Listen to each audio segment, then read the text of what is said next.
Começa agora o Sintonia Saúde, o programa mais saudável da sua rádio. Apresentação Lucas Henrique. Muito bem-vindo você que nos escuta, eu sou Lucas Henrique e está no ar mais um Sintonia Saúde, o programa mais saudável da sua rádio.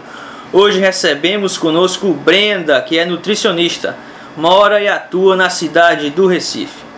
E hoje responderá perguntas sobre o chocolate, essa guloseima que tantos adoram.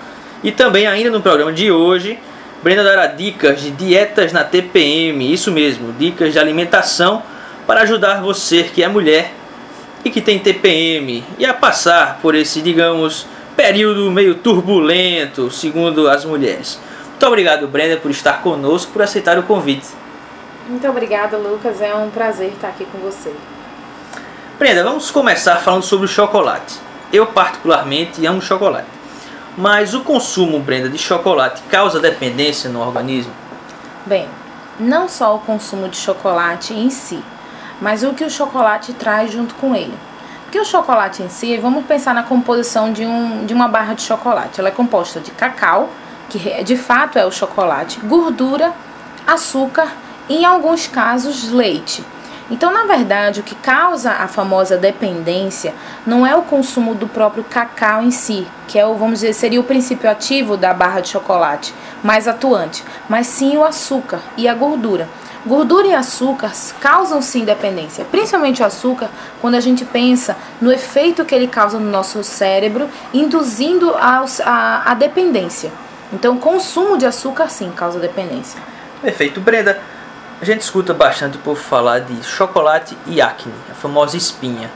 Então, chocolate causa espinha realmente ou isso é conversa, isso é um mito? Não, digamos que o chocolate em si, ele não tem esse poder de causar espinha. Mas vamos prestar atenção numa pessoa que ela tem uma certa tendência ao desenvolvimento da acne e ela consome chocolates, por exemplo, chocolate ao leite, que é rico em gordura e rico em açúcar, né? E aí esse chocolate realmente ele pode ser um gatilho para esse desenvolvimento de acne nessa pessoa que já tem uma certa tendência à acne.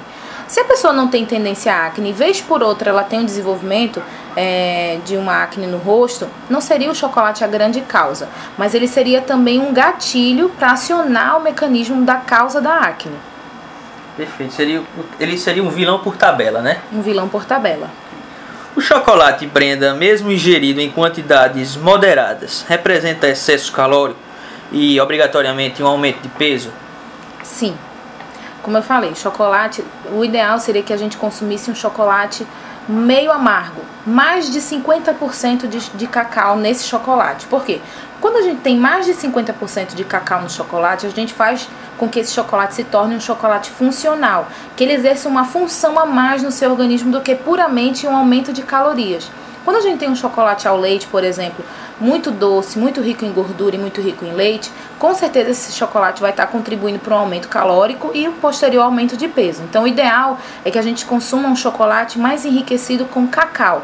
Quanto mais cacau, melhor. Então todos aqueles chocolates com 50% acima de cacau são bons chocolates para a gente consumir.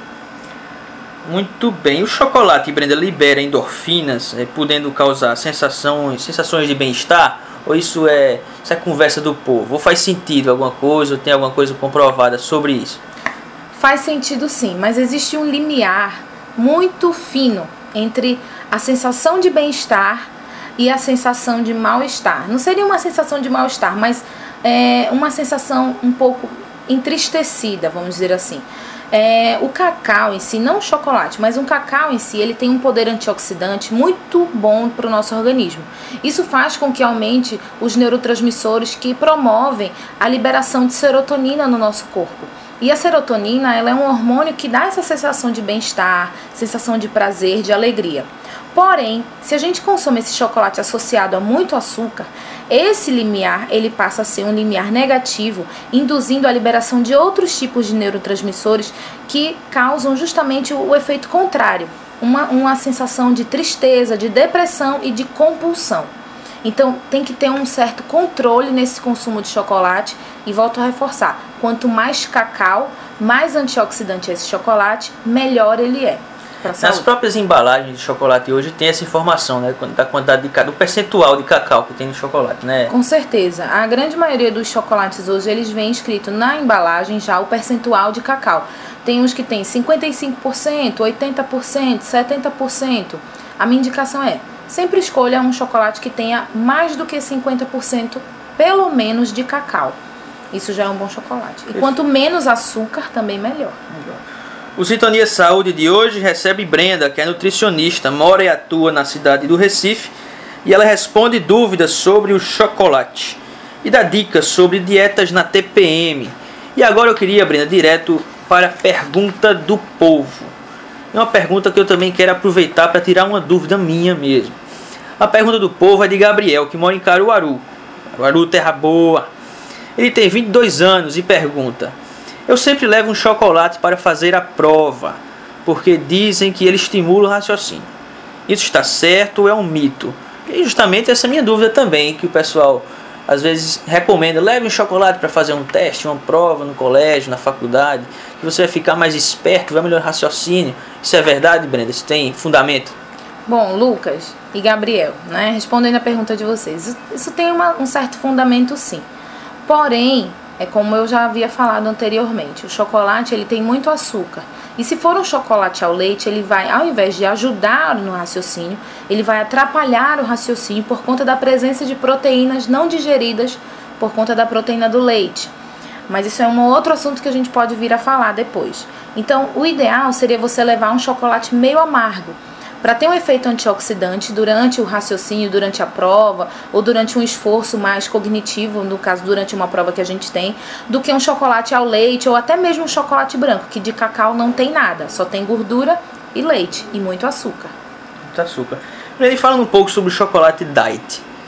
Esse chocolate diet é indicado para quem quer emagrecer ou não? De jeito nenhum. Chocolate diet ele é indicado para pessoas que não devem consumir açúcar, por exemplo, pessoas diabéticas. Chocolate diet ele é um chocolate mais calórico do que um chocolate normal, porque ele é mais rico em gordura. Quando a gente tira o açúcar do chocolate, a gente acrescenta um pouco mais de gordura para que esse chocolate tenha um pouco mais de sabor. Então ele acaba se tornando um chocolate um pouco mais calórico. Não é indicado. Muito bem, para entrarmos um pouco no próximo assunto, que é sobre dietas na TPM, e aproveitando o fio da meada, Brenda, ouve-se falar muito que chocolate faz bem na TPM. Isso é verdade, Brenda? Não. Nada que leve muito açúcar e muito leite na TPM é indicado. A gente pode indicar uma barrinha, 2 barrinhas de um chocolate meio amargo. E aí na TPM eu digo, não mais acima de 50%, mas sim acima de 60%. Ok? Para ter um efeito antioxidante, no caso, aceitável. Açúcar, gordura e leite durante a TPM são totalmente contraindicados porque aumentam a questão da dor de cabeça, da enxaqueca na tensão pré-menstrual, aumenta a questão das cólicas menstruais, porque tem muitas pessoas hoje em dia que têm uma certa intolerância ao leite e à lactose, então aumenta as cólicas. Esses seriam os vilões da TPM, né, no caso, os alimentos vilões. Seriam os alimentos vilões, com certeza. E açúcar, porque açúcar não faz bem a ninguém, causando dependência e levando a mulher que já está no estado mais melancólico, geralmente na TPM, ficando ainda mais melancólica, mais depressiva e até mais irritadiça. Ok, então, já que nós falamos dos vilões, quais seriam então os alimentos considerados heróis na TPM? Ótimo. Alimentos heróicos são aqueles alimentos de base vegetal, de base orgânica. Então, as frutas, as verduras, como os folhosos verde escuro, porque são ricos em ácido fólico e em ferro, porque durante a menstruação a mulher perde sangue, então ela tem uma tendência maior à anemia. Frutas como o melão, verduras como a selga, que são ricas em cálcio, melhora a resposta do músculo em relação às contrações durante as cólicas menstruais. Todos os vegetais e todas as frutas, elas entram como mocinhos na história. Quais são as frutas que a gente geralmente não indica porque tem pessoas que têm uma certa sensibilidade? Os cítricos, aqueles da família das laranjas. Pessoas que têm maior sensibilidade a laranja, limão, tangerina, realmente no período da tensão pré-menstrual deve ser evitado. Fora esses, não. Ok, vamos destrinchar um pouco mais esse tema, dietas na TPM. O consumo de carboidratos, Brenda, ajuda na TPM ou não? Depende do tipo de carboidrato. Um carboidrato simples, como açúcar, massas, pães, biscoitos, de jeito nenhum. De jeito nenhum. Mas se for um carboidrato complexo, por exemplo, um arroz integral, um cereal integral, uma aveia, um folhoso, verde escuro, aí sim. Ok, e frituras, Brenda? Frituras, está liberado de jeito nenhum ou não, ou só um pouco? Bom, na questão da TPM, a fritura ela não exerce uma função específica, mas tem algumas pessoas que têm uma sensibilidade maior a desenvolvimento de enxaqueca. E para aquelas pessoas que têm um desenvolvimento maior de enxaqueca, a gente tira com certeza a fritura. Frutos do mar. Frutos do mar também não tem um impacto tão grande, a não ser para aquelas pessoas que geralmente já têm uma certa intolerância a frutos do mar. Então, se você já sabe que você tem essa sensibilidade a frutos do mar, não deve-se comer frutos do mar. Eu continuo a conversa com Brenda, nutricionista do Recife, que fala sobre chocolate e agora dá dicas sobre dietas na TPM. Brenda, bebidas alcoólicas aumentam o desconforto da TPM ou não causam nenhum transtorno nesse período? Com certeza aumenta o desconforto, sim. A bebida alcoólica ela altera o funcionamento hepático, altera o funcionamento do fígado, que é onde é o nosso centro detoxificador do organismo. E durante a menstruação ela é um processo de detoxificação natural do corpo, onde você exige também do seu fígado um trabalho extra. Então, se você já está num processo fisiológico, no caso a menstruação, que já está exigindo da sua função hepática, o fígado, e você juntamente ingere bebida alcoólica, que vai exigir ainda mais o trabalho desse fígado, você acaba sobrecarregando esse órgão. E aí você tem alguns prejuízos. Você pode até desenvolver um aumento dos triglicerídeos, por exemplo. Você pode vir a desenvolver uma esteatose hepática, que hoje em dia está muito comum. Um cansaço nesse órgão por conta da sobrecarga. Então, bebida alcoólica jamais é indicado no período menstrual ou pré-menstrual. Ok, e no caso da água, ela é indicada na TPM, tomar bastante água ou não? Não tem nenhuma ligação? Água sempre. Durante a menstruação a mulher perde líquidos, ela perde volume de líquidos através do sangue que ela elimina na menstruação. Então a reposição desses líquidos é muito importante, não só pelas perdas, mas também pelo grau de desidratação que a mulher vai se encontrar durante esse período por conta do gasto energético que ela tem aumentado. O organismo dela está trabalhando para expulsar algo, então o gasto energético do organismo é maior, então ela tem que repor isso através de uma hidratação muito boa. Então beber bastante água é muito aconselhável. Brenda, diminuir a quantidade de sal é correto quando a mulher estiver na TPM? Corretíssimo. Sal é um vilão tremendo em relação à TPM. Na TPM a gente tem uma tendência muito grande à retenção de líquidos no corpo. Então a restrição de sal ela é bastante importante nesse período, porque diminui a questão da retenção de líquido, a mulher fica menos inchada e sente menos os malefícios da TPM. Muito bem, Brenda. Muitas mulheres, Brenda, elas se queixam de mudanças de humor, na concentração, de retenção de líquidos, de dores nos seios, tudo isso no período da TPM, no período da tensão pré-menstrual.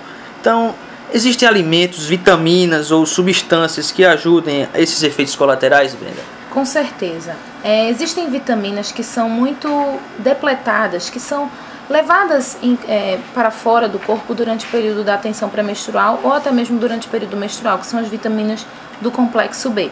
Então, fazer uma reposição com vitaminas do complexo B 15 dias antes do período menstrual, 15 dias antes da menstruação, é muito válido.